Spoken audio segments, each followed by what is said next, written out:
Waziri wa Viwanda na Biashara Mheshimiwa Judith Kapinga ameanza ziara hiyo katika wilaya ya Masasi ambako shiriki zoezi la uzinduzi wa kiwanda darasa kinachopatikana katika kijiji cha Mandiwa, halmashauri ya wilaya ya Masasi mkoani hapa. Mara baada ya kutembelea kiwanda hicho, Mheshimiwa Waziri alikuwa na haya ya kusema. Korosho ndio uchumi wa watu wa Mtwara.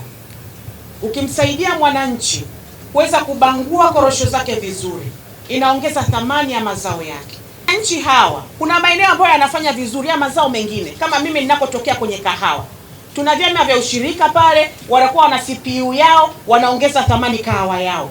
Kwa hiyo hata hapa kwa vikundi muwasaidie wapate yale mashine makubwa yale kwa vikundi, alafu zile ndogo ndogo hata akipata mmoja mmoja sio mbaya, lakini wanakuwa wana senta moja nyingi ambazo zinawasaidia kuweza kupata huduma hiyo kwa haraka zaidi. Kiwanda hiki lakini tutunze ili kipate kuleta tija ambayo imekusudiwa na taifa letu.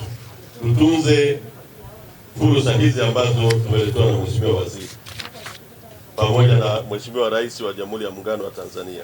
Na katika kuongeza thamani ya zao la korosho, tukawa tunataka tuwafikie hata wakulima wadogo waweze kubangua korosho. Kwa hiyo tukafanya need assessment kujua nini kinahitajika kwa wakulima wadogo ambao hawana mtaji wa kununua mashine kubwa.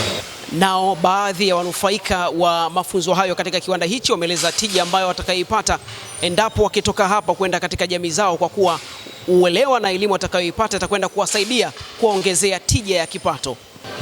Tumenufaika sana kwa ajili ya hiki kiwanda, na tunajua kwamba vijana wengi watajiepusha na tabia mbalimbali kama vile wizi wakiwa wamejiunga kwenye hiki kiwanda na kujitafutia pesa. Sambamba na hilo, Mheshimiwa Waziri Judith Kapinga ametembelea katika mradi wa ujenzi wa ghala la kuhifadhia mazao katika kijiji na kata ya Mtandi, kukagua kikundi cha kazi imara cha wajasiriamali kilichopo halmashauri ya Nanyumbu, pamoja na kukagua mradi wa maji wa mto Ruvuma hadi Mangaka katika kata ya Masugulu wenye thamani ya zaidi ya shilingi bilioni 40. Mheshimiwa Waziri anataraji kuendelea na ziara yake katika majimbo mbalimbali ndani ya mkoa wa Mtwara. Kutoka hapa katika kiwanda darasa kilichopo kijiji cha Mandiwa, halmashauri ya wilaya ya Masasi mkoani Mtwara, Razaki Rwambano wa Clouds.